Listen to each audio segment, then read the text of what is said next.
ตัวอักษรที่เด็ก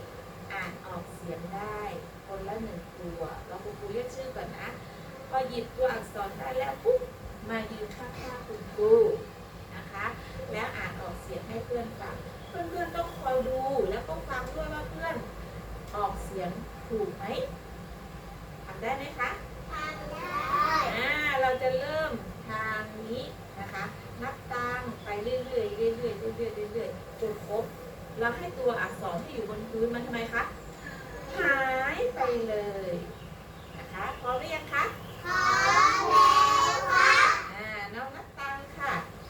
หยิบตัวอักษรตัวไหนก็ได้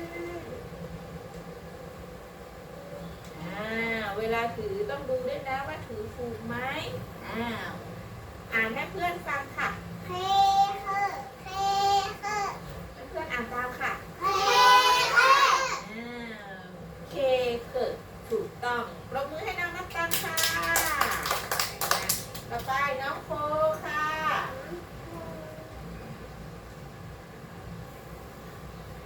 เวลาถือน้องต้องดูด้วยอ่านค่ะดังเลยค่ะเอส